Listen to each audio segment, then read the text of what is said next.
사무엘서 7번째 말씀 우리 함께 살펴보겠습니다.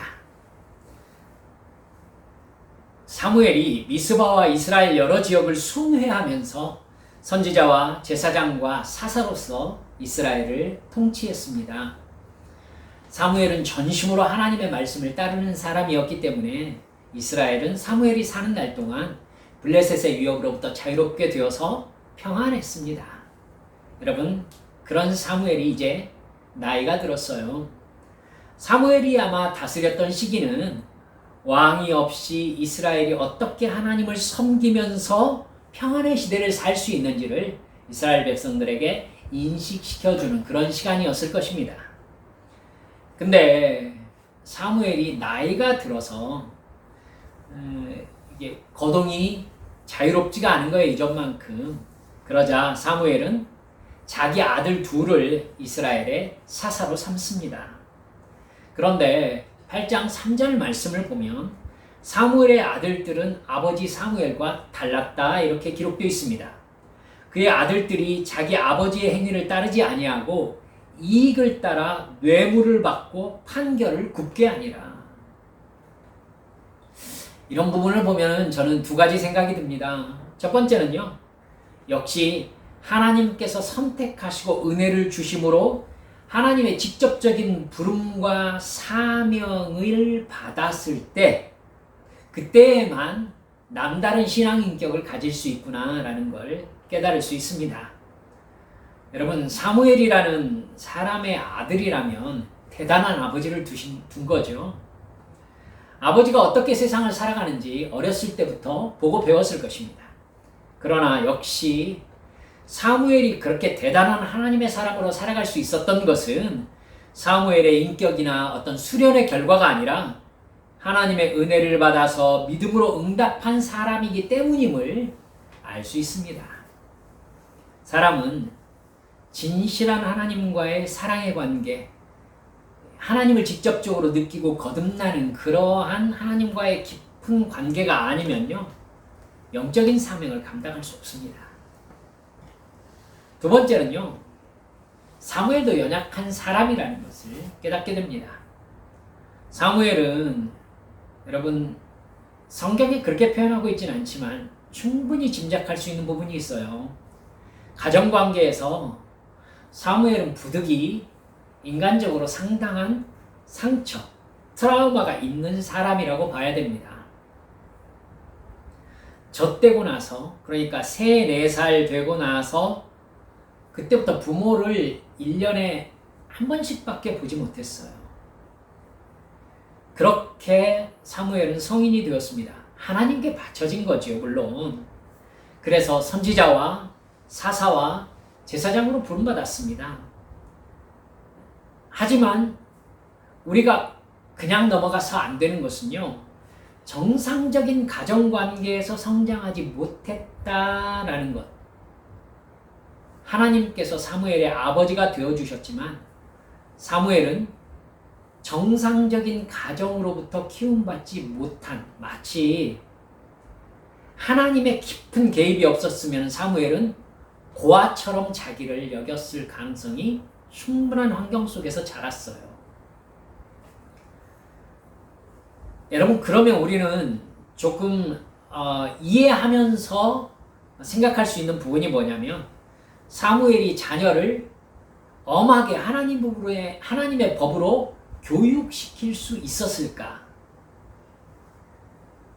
여러분, 물론 그럴 수 있었겠지만 저는 자녀에게 사무엘은 더 애틋한 마음을 가졌을 가능성이 더 커 보입니다. 사무엘은 엘리 제사장과 그의 두 아들 홈니와 비느하스에 대한 예언을 하나님께 받았던 사람이에요. 그러니까 하나님의 사명자의 가정이 말씀으로부터 벗어났을 때 어떤 결과가 오는지 사무엘은 사실 누구보다도 잘 알고 있습니다.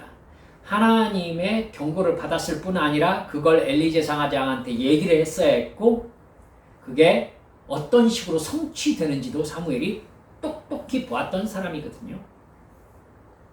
아마도 하나님께서 사무엘에게 그 일을 강하게 박아주셨을 때에는요, 사무엘이 자녀 교육을 어떻게 시켜야 되는구나 라는 걸 아마 알려주시기 위함이라는 목적도 좀 있지 않았을까. 그러니까 하나님 아버지께서 사무엘에게 아버지 역할을 하신 셈인 것이죠. 그러나 오늘 본문 말씀을 보니까 사무엘의 신앙교육은 아들들이 이스라엘의 사사로 사역하기에는 부족했었습니다. 두 아들들의 부정행위는 이스라엘의 모든 장로들이 다 알 정도로 제법 심했습니다. 여러분, 그러면 깊이 생각해야 합니다. 엘리 제사장과 홈리와 비느하스의 예가 사무엘에게서도 반복될 가능성이 보이고 있다는 사실이요.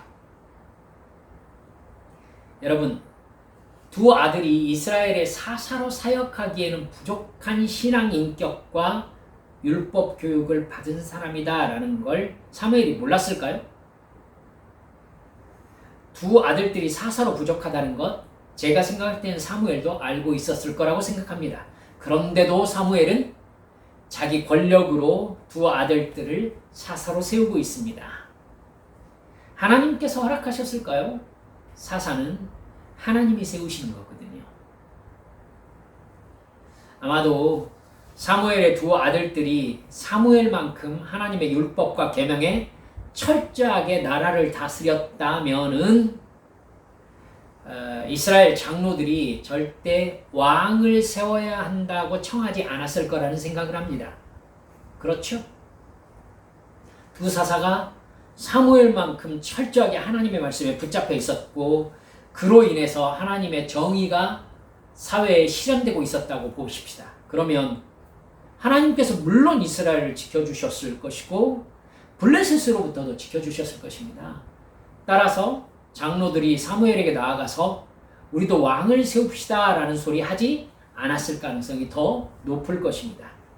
그런 면에서 저는 사무엘도 인간적으로는 깊은 어린 시절의 상처를 가지고 있는 보통 남자였구나 라는 거 생각하게 됩니다. 자녀들을 좀 과보하는 아버지였을 가능성이 높아 보입니다. 안쓰럽습니다. 저도 성령께 사로잡혀서 말씀을 전할 때를 제외하면 마음 약한 남편이고 아버지일 뿐이라는 것 잘 알고 있습니다. 우리 모두는요 그냥 다 보통 사람입니다. 그러니까 뭐라도 된 것처럼 생각하지 말고 매 순간 죄와 싸우면서 자녀들에게 예배와 기도와 순종의 교육을 힘써야 한다는 것 잊지 마십시다. 부모로부터 충분한 사랑을 받지 못하고 큰 사람은요 두 가지예요. 하나는 부모로부터 받은 상처를 자녀에게 대물림해요.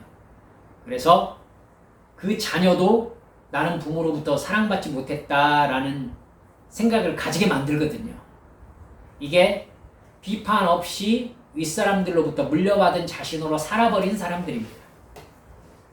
또 한 경우는 뭐냐면은 나는 부모님처럼 자녀를 키우지 않을 거야 라고 하면서 자녀를 보통보다 조금 더 과보호하는 것입니다. 여러분 둘 다 좋지 않죠? 둘 다 좋지 않습니다. 어느 정도 치우칠 수 있어요. 그렇기 때문에 우리는 나의 나됨과 이것이 자녀에게 어떤 모습으로 유전되는지에 대해서 생각을 좀 깊이 하셔야 합니다. 내가 부모로부터 받은 게 그대로 자녀에게 유전되고 있지는 않은가? 혹시 내가 부모로부터 이런 걸 받았기 때문에 그러지 않아야 되겠다고 하고 반대편을 너무 강조해서 자녀를 키우고 있지는 않은가? 생각하셔야 됩니다. 그걸 생각해야 홈리와 비느하스, 엘리 제사장의 관계, 사무엘과 사무엘 두 아들의 관계의 오류를 우리는 범하지 않을 수 있는 것이죠. 충분히 이해하시죠? 여러분 이런 사연 때문에 이스라엘의 장로들이 모두 모여서 사무엘에게 청원합니다.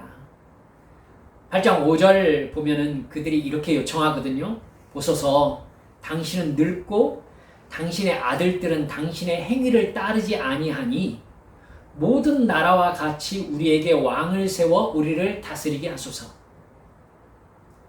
사무엘이 아마 여러 가지 생각이 들었던 것 같습니다. 여러분, 이게 옳은 요청입니까? 옳지 않습니다. 이스라엘의 왕은 여호와 하나님입니다. 하지만 자기 아들들 때문에 이런 일이 벌어졌습니다. 아들들이 하나님의 통치로 올바로 대리하지 못했던 거죠. 모든 것이 자기 책임 같았을 것입니다. 사무엘은 이스라엘 백성들을 정말 사랑했으니까요. 사무엘이 하나님께 기도합니다. 그러자 하나님께서 7절에 이렇게 말씀하세요. 백성이 내게 한 말을 다 들으라. 이는 그들이 너를 버림이 아니요 나를 버려 자기들의 왕이 되지 못하게 함이니라. 여러분, 하나님 마음도 복잡하신 거예요. 이렇게 말씀드려 좀 외람됩니다만은 하나님이 사무엘과 아들들을 통해서 문제를 해결하려고 마음먹으셨으면 사무엘을 좀 꾸짖으시면 돼요. 아들 교육을 왜 그렇게 시켰느냐? 아들을 제대로 가르쳐서 하나님의 말씀대로 사사 역할을 감당할 수 있도록 네가 교육을 시켜라 라고 하면 그 방향으로 문제를 풀어갈 수 있죠. 근데 하나님께서 그 방향에 대해서 한마디 말씀이 없으신 거예요. 그러니까 하나님은 사무엘의 두 아들을 계속해서 사사로 사역하게 하실 생각이 없으신 겁니다. 오히려 이스라엘 장로들과 백성들이 사무엘 너를 버리는 게 아니라 나를 버리는 거다 이렇게 말씀하고 계시죠. 그 다음 절에서 이스라엘 백성들이 광야에서부터 나를 버렸던 것처럼 너도 버린다 라고 다시 언급하고 계십니다. 하나님 지금 뭐 하고 계세요? 사무엘을 달래고 계신 겁니다. 사실 하나님은요, 이스라엘에 대한 섭섭함이 있으시죠. 그리고 사무엘의 아들들에 대한 아쉬움이 있는 거예요. 그리고 그럴 수밖에 없었던 사무엘의 인생에 대한 하나님의 미안함도 저는 느껴집니다. 미안한 거죠, 하나님이. 그리고는 왕을 세워주어라 이렇게 말씀하세요. 그리고 이스라엘의 왕이 어떤 존재인지를 철저하게 가르쳐라. 저는요, 제 마음속에서는 사무엘도 안쓰럽고 하나님 마음도 조금 이해가 가고 함께 복잡해지는 느낌입니다. 여러분은 어떠신지 모르겠네요.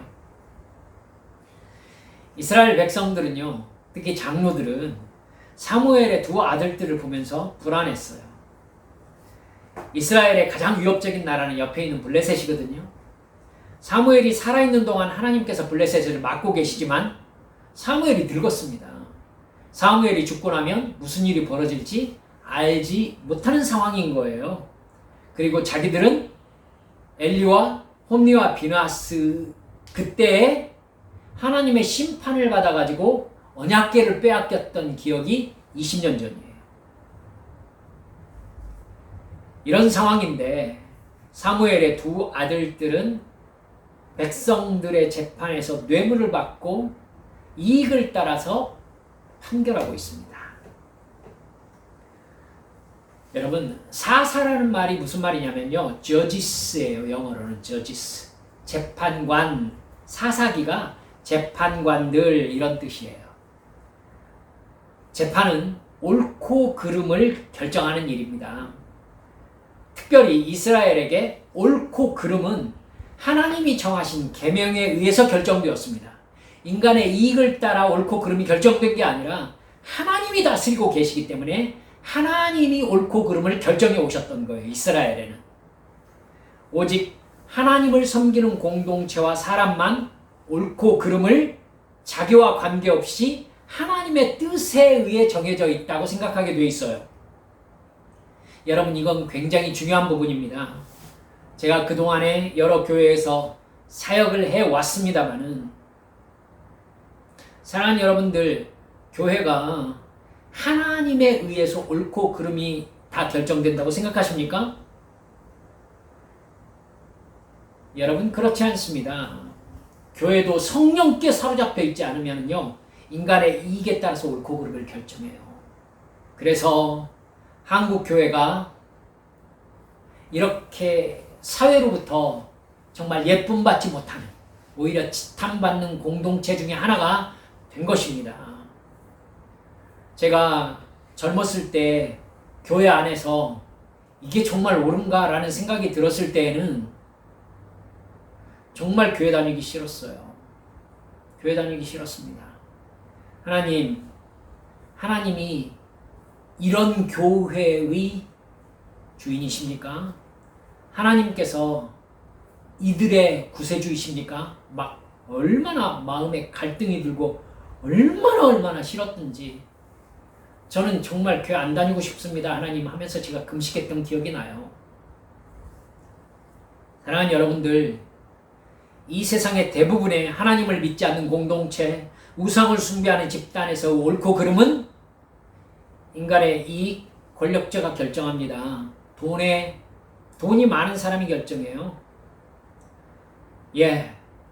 세상의 옳고 그름은 돈이 결정하고 권력이 결정하는 것과 똑같은 거죠.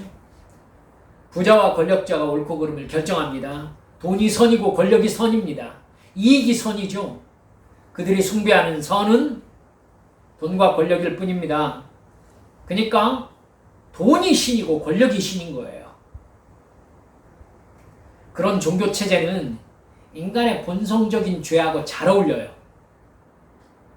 가지고 싶은 것을 많이 가진 자가 신의 도움을 받은 사람이 되니까.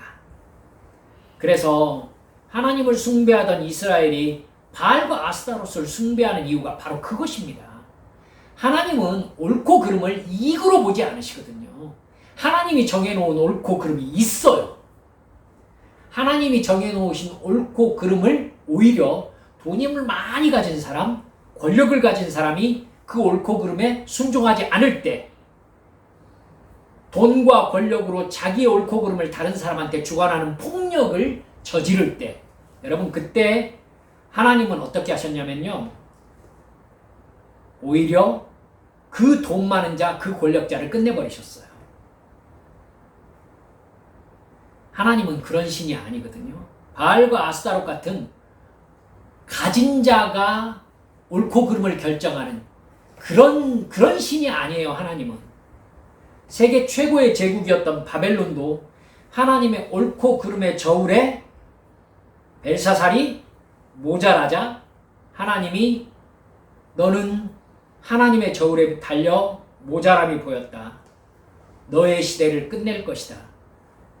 여러분, 하나님이요, 그날 밤에 바벨론 제국을 끝내버리셨어요.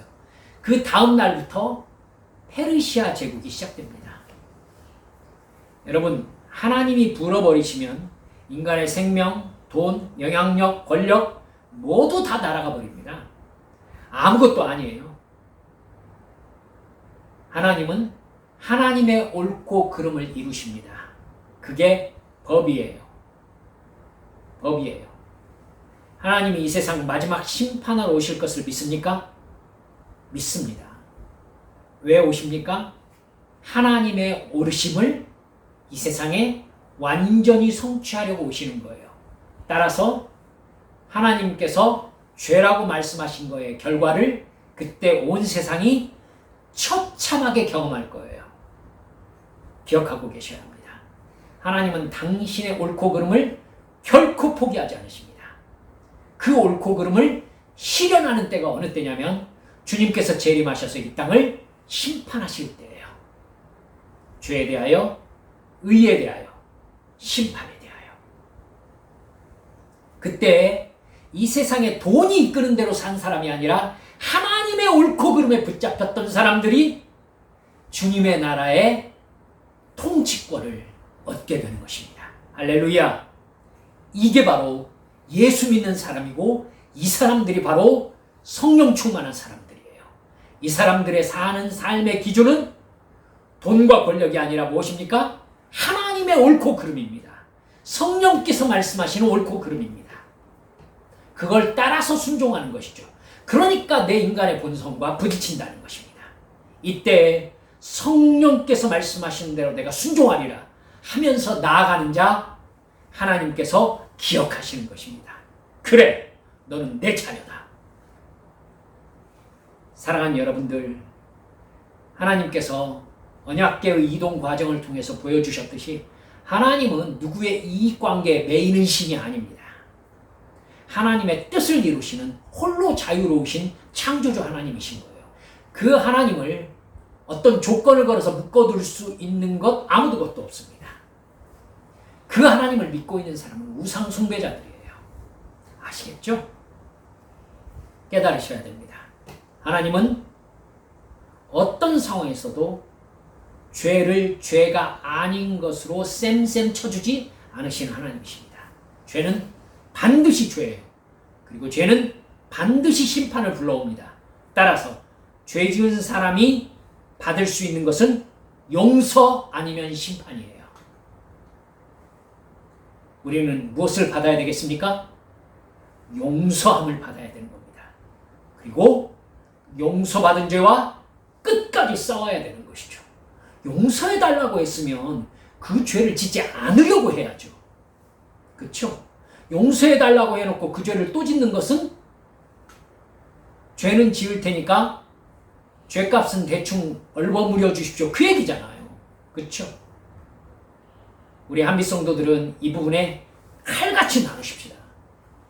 아니라고 했으면 하나님이 용서해달라고 해서 용서받았으면 그 죄와 죽을 때까지 싸워야 돼요. 싸워야 돼요. 넘어질 수 있습니다. 하지만 다시 일어나 싸워야 되는 거예요. 그래서 그 죄 안 지어야 되는 겁니다.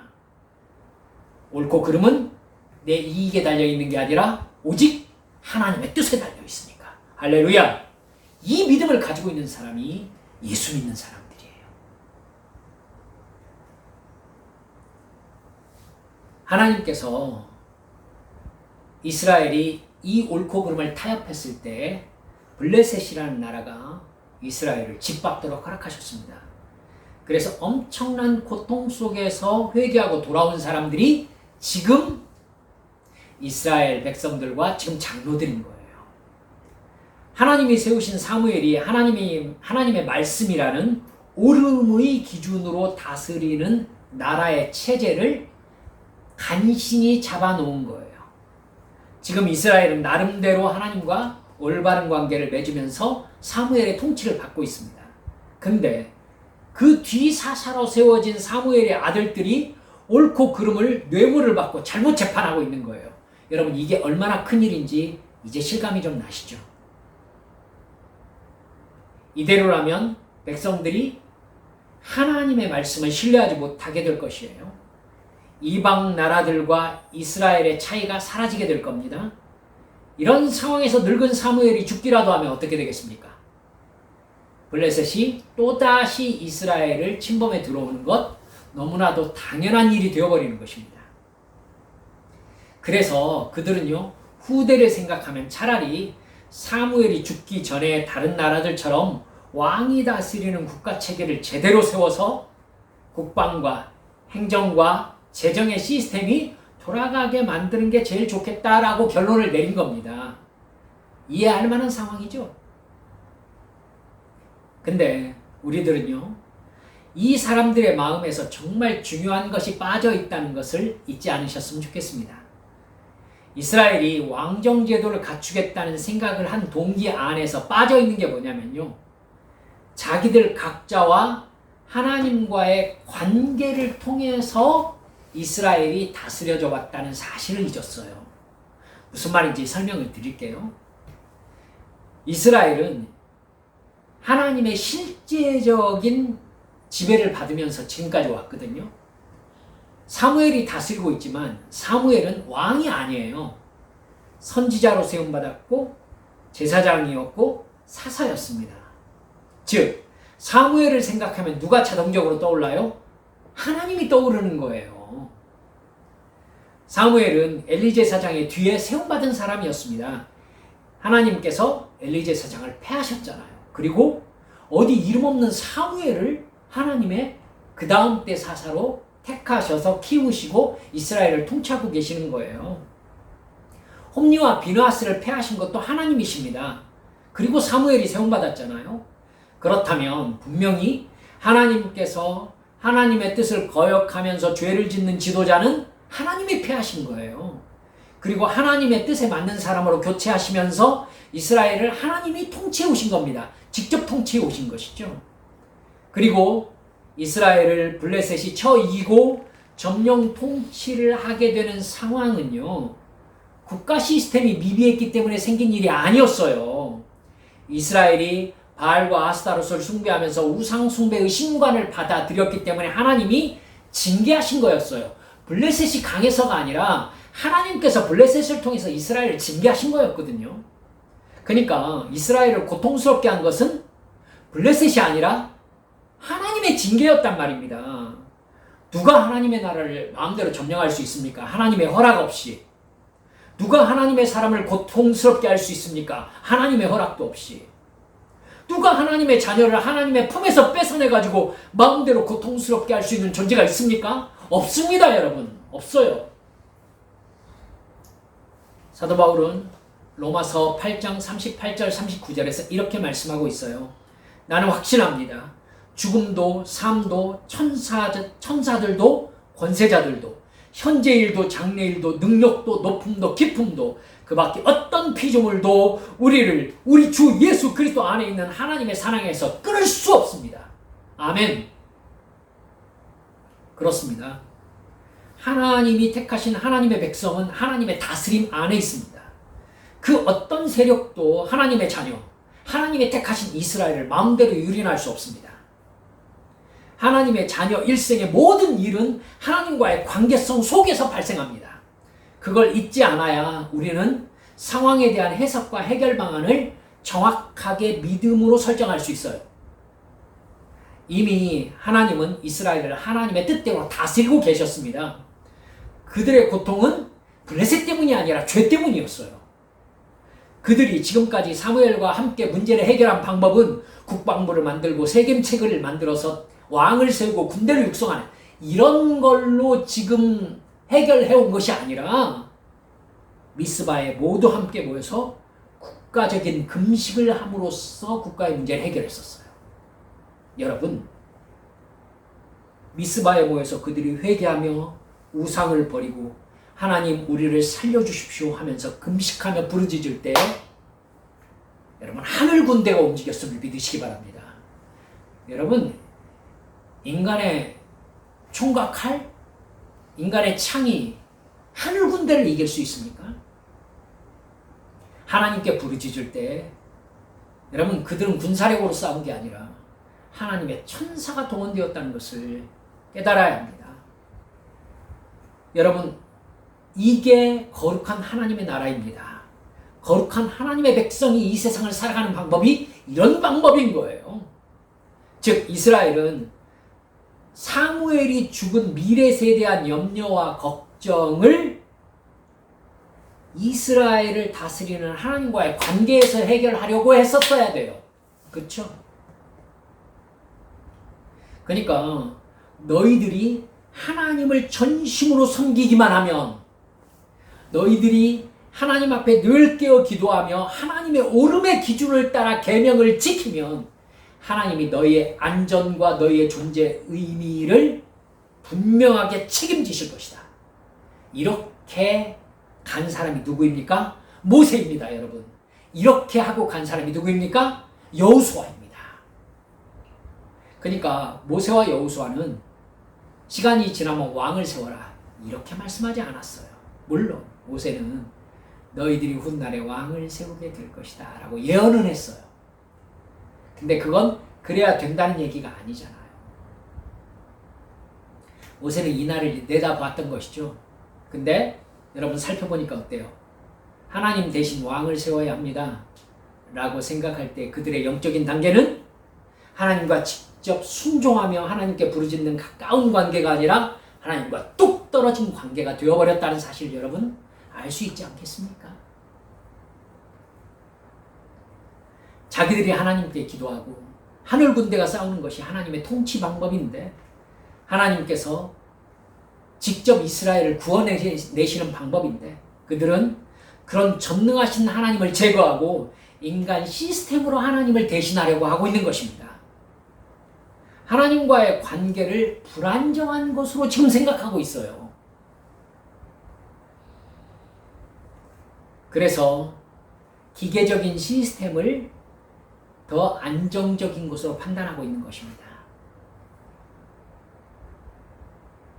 여러분,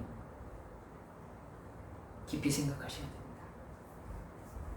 지금 이스라엘 장로들이 머릿속에 생각하고 있는 나라, 그건요, 군대가 있고 왕이 있고 행정부가 있고, 그래서 필요에 대해서 시스템이 응답하는 거예요. 시스템이 응답하는 거예요. 그럼 여기에서 뭐가 빠져요? 자기들이 빠지는 거예요. 자기들이 뭘 해도 일단 뭐는 돌아가요? 시스템은 돌아가요. 자기들이 죄를 지어도, 자기들이 우상숭배를 해도 자기들 대신 군대가 일단 싸우는 거예요. 그러니까 자기들의 죄에 대해서 직접적인 영향을 받지 않을 수 있는 상태가 될 수 있는 거예요. 그게 속이 편한 거예요. 여러분, 이래서 하나님께서 실망하고 계시는 겁니다. 이래서 하나님께서 이 사람들이 나를 버린 것이다 라고 사무엘에게 이야기하고 계시는 겁니다. 시스템을 만들어 놓으면 나의 상태와 관계없이 시스템은 돌아간다는 것이죠. 속이 편한 거죠. 자기들 각자와 하나님과의 믿음의 관계가 자기들의 안전과 의미를 결정하는 지금의 상황, 이게 이 사람들은 불안한 거예요. 그러니까 모든 순간 자기들이 하나님을 섬길 자신이 없는 겁니다, 여러분.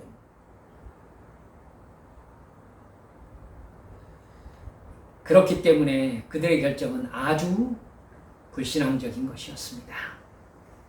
그들은 하나님이 말씀하신 것처럼 결과적으로 하나님을 제거하고 자기들과 상관없이, 자기들의 영적 상태와 상관없이, 자기들의 죄 지은 것과 상관없이 시스템을 돌리려고 마음먹고 있는 거예요.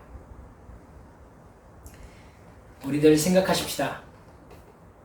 우리가 왜 그렇게 은행 잔고에 신경 씁니까? 왜 그렇게 내 위치에 신경을 씁니까? 그것이 나에게 사실은 궁극적인 안전과 의미를 부여준다고 생각하기 때문입니다. 나는 돈이 없어도 하나님께 기도만 하면 괜찮다, 이렇게 생각하라고 여러분께 지금 설교 드리고 있는 거 아니에요. 그게 아니라 내가 생각하는 행동 이면에 실제적으로는 하나님을 믿지 못하고 돈을 더 신뢰하는 불신앙이 자리 잡고 있지는 않은지 점검해 보자는 것입니다. 이스라엘 사람들이 하나님보다 시스템을 더 신뢰하게 되었듯이 사실 나도 하나님이라는 실제 하시는 창조주 구원주이신 신과의 관계보다 돈이 더 안정적인 시스템이라고 생각하고 있지는 않냐는 것입니다. 여러분, 하나님이 내 주인이라기보다 차라리 돈이 내 주인이라고 하면은 더 안심이 되는 마음은 아니신가요? 하나님을 믿는다고는 하지만 내 삶의 현장에서 가장 우선시되는 판단 근거가 돈의 유무가 아닌지를 돌아보자는 것입니다, 여러분. 내 돈은 하나님의 통치 아래에 있습니까? 하나님이 네 돈 좀 쓰자 라고 하시면 이건 틀림없이 하나님이 주신 생각이 아닐 거야. 하나님이라도 내 돈은 마음대로 하실 수 없다고 생각하는 사람 저는 많이 만나고 왔습니다. 분명히 기억합시다. 우리가 하나님의 자녀인 이상 하나님과의 관계에서 일어나는 모든 일은 절대 돈으로 해결할 수 없습니다. 하나님이 나를 보시는 판단 근거는 믿음과 순종입니다. 나는 죄에 대하여, 의에 대하여, 심판에 대해서 올바른 성경적 가르침을 받고 있습니까? 성령의 감동하심에 따라 순종하고 있습니까? 그 오름에서 벗어나면 우리도 역시 하나님의 저울에 모자랍니다. 사랑하는 여러분들, 세상에서 가장 강력한 제국 중 하나였던 바벨론도 하나님의 저울에 모자라서 최종 심판이 선고되자마자 그날 밤 멸망하고 말았습니다. 하나님이 불어버리시면 내가 의지하고 신뢰했던 모든 것은 일순간에 날아가 버려요. 하나님이 조치를 취하시면요, 욥 기억하시죠? 그 엄청난 부와 명성과 존경을 받고 있었지만 하나님이 조치해야 되겠다라고 생각하시고 날려버리시니까 여러분, 그 모든 것이 하루 사이에 다 날아가 버렸어요. 하나님이 손대시면 이래요. 이스라엘 백성들처럼 하나님과의 관계를 삭제하고 그 자리를 돈이나 내 이익을 지켜줄 수 있는 시스템으로 대체하려고 하면은 안 됩니다. 아멘. 믿으세요. 우리가 하나님의 사랑받는 자녀이기 때문입니다. 세상에서 살다가 지옥 갈 자식이면 내버려 둬도 되죠. 하지만 하나님의 자녀예요. 영원한 생명을 얻어야 돼요. 하나님과의 관계에 영생이 있다는 것을 알고 살아야 돼요. 그렇기 때문에 우리가 살아있는 한은 하나님은 절대로 하나님의 위치를 돈에 빼앗기지 않으실 겁니다. 아멘. 그렇기 때문에 우리가 돈을 의지하면 하나님은 돈을 없애실 거예요. 믿으셔야 돼요. 우리가 내 위치를 의지하면, 하나님보다 더 의지하면, 그걸 차지하기 위해서 더 노력하면, 하나님을 섬기는 것보다 그게 더 중요하다고 생각하면 그걸 삭제하실 거예요. 그래야 내가 구원받으니까. 사랑하는 여러분들, 그게 하나님의 사랑입니다. 그렇기 때문에 여러분, 차라리 나의 모든 것을 하나님께 드려버리고 하나님의 뜻대로 하세요. 저의 옳고 그름은 저의 이익이 아니라 하나님이십니다. 이 믿음을 끝까지 붙잡자는 것입니다. 그러면 여러분, 하나님 우리를 요셉처럼 쓰실 수 있으시고 다윗처럼 쓰실 수 있으세요. 하나님이 주신 것을 가지고서 하나님의 하나님 되심을 세상에 나타내는 영광스러운 도구가 되게 하신다는 겁니다. 여러분, 이렇게 주님께 몽땅 붙잡혀서 모든 순간 저의 나아갈 길은 하나님께서 결정하십니다. 나의 주권을 주께 맡겨드리고 순종하며 살아가는 우리 믿음의 성도들 모두 되어주시기를 주님의 이름으로 축원합니다. 할렐루야. 우리 시간 함께 기도하십시다. 말씀드렸듯이 그렇게 나의 주권이 하나님께 있는 사람은요, 행복해요. 행복해요. 없어도 행복하고요, 있어도 행복해요. 있는 것을 주께 드림으로 행복하고, 없어도 우리 하나님께서 나를 사랑하심을 변치 않고 믿음으로 행복합니다. 사랑하는 여러분들, 이 시간 기도하시면서 주여, 돈 필요합니다. 하지만 주님, 돈이 제 하나님은 아닙니다. 제 돈 당신 것이오니 당신께서 주시고 당신께서 저를 통해서 당신의 사역에 사용하여 주시옵소서. 제가 주의 손에 붙잡힌 사역자로 살다 죽게 해주옵소서. 이 시간 주님 앞에 함께 통성으로 기도하시겠습니다. 기도합니다. 아버지 하나님,